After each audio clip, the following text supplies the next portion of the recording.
बात है डॉक्टर बतूल आपकी तरफ। अब इंस्टेंट ग्लो, शादी है या कोई ऐसी चीज़ है, कोई दावत है, इंस्टेंट ग्लो चाहिए, क्या क्या ऐसे ट्रीटमेंट्स हैं जो करिश्मात कर सकते हैं? अभी तो लेटेस्ट जो है एक्सोसोम्स अवेलेबल हैं। ठीक है। और एक्सोसोम्स बेसिकली स्टेम सेल्स होते हैं। हाँ। और उनको वेजिटेबल सोर्स से भी निकाला जाता है वे उससे, और ह्यूमन सोर्स से भी होते हैं। तो ऐसे लोग जिनको लगता है कि उनकी रीजनरेशन फास्ट नहीं हो रही है, कोलेजन आपका फर्स्ट लेयर पे नहीं है, तो टाइटनिंग इफेक्ट बहुत अच्छा देते हैं और ग्लोइंग इफेक्ट। रिजल्ट ये होता है कि आपका 6 वीक्स तक के स्किन जो है वो टाइटनिंग इफेक्ट ऊपर आती है, क्योंकि कोलेजन ऊपर आ रहा है तो स्किन टाइटनिंग इफेक्ट बहुत अच्छा देती है और रीजनरेशन बहुत अच्छी होती है, तो उससे खुद ब खुद ग्लोइंग इफेक्ट आपका।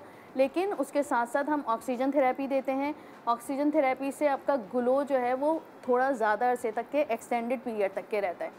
ऑक्सीजन बेसिकली जैसे ही आपकी स्किन के अंदर जाता है तो स्किन को टाइटनिंग इफेक्ट देता है, वो स्किन को हाइड्रेशन प्रोवाइड करता है, पानी के साथ होता है। इसलिए जो वो स्किन जो हाइड्रेटेड नहीं है उसको फ़ौरन, आपकी ड्राई स्किन है, डैमेज है, पिगमेंटेशन है, एक्ने स्कार्स हैं, उसके लिए ऑक्सीजन थेरेपी बेहतरीन होती है। अब उनको हम डिफरेंट उसके साथ कॉम्बिनेशन के साथ कर सकते हैं, हाइलुरोनिक एसिड के साथ, विटामिन सी के साथ, ये डिफरेंट है। जिनको पिगमेंटेशन का इशू होता है उनको फेरुलिक एसिड के साथ करते हैं। वो तो मैं पिगमेंटेशन की तो बाद में बात करूंगी ना। अब मुझे बताएं, किसी के खड्डे हैं और उसको ग्लो चाहिए चेहरे पे, तो वो खड्डों के साथ क्या करेगा? CO2 कराएंगे विद एक्सोसोम्स। CO2 क्या होता है? Carbon dioxide.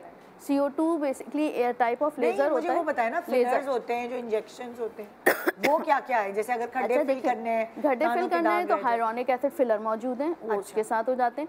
लेकिन हाइलुरोनिक एसिड फिलर जो होते हैं वो बॉक्स स्कार्स को नहीं कवर करते, यानी बॉक्स स्कार मतलब जिनके डीप होते हैं। अच्छा, जैसे चेचक के दाग, उनको नहीं करते। उसके लिए हम CO2 विद एक्सोसोम्स करते हैं ताकि थोड़े ऊपर आ जाएं और स्मूथ भी हो जाते हैं, लेकिन उसकी मल्टीपल सेटिंग्स होती हैं। अगर आप हमें लगता है कि उससे अब ये कवर अप नहीं हो रहे, तो फिर हम जो है वो फिलर पे जाते हैं।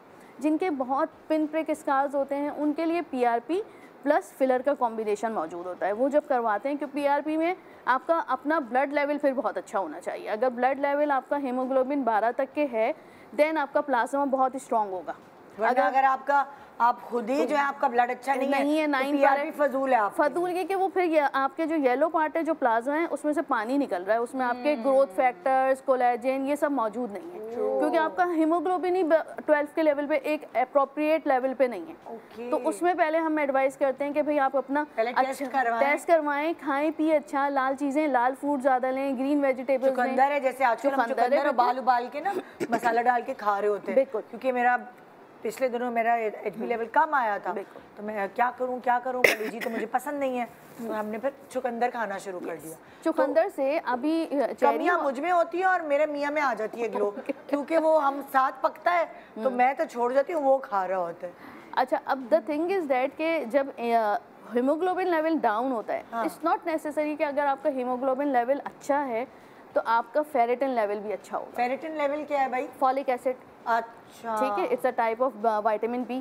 अब वो फॉलिक एसिड नहीं अच्छा होता। अगर आपको लगता है कि आपका बहुत अच्छा हीमोग्लोबिन लेवल है, 12 पर है, लेकिन स्टिल आपके बाल गिर रहे हैं, आपको थकावट महसूस होती है, आपके पैर सूज जाते हैं, देन आपको फेरेटिन लेवल कराना ज़रूरी होता है। तो फेरेटिन लेवल जब अच्छा होता है तभी PRP सक्सेसफुल होता है। तो इसका मतलब जो ग्लो जो जिनके चेहरे पे नजर आती है वो अंदर से सेहतमंद है।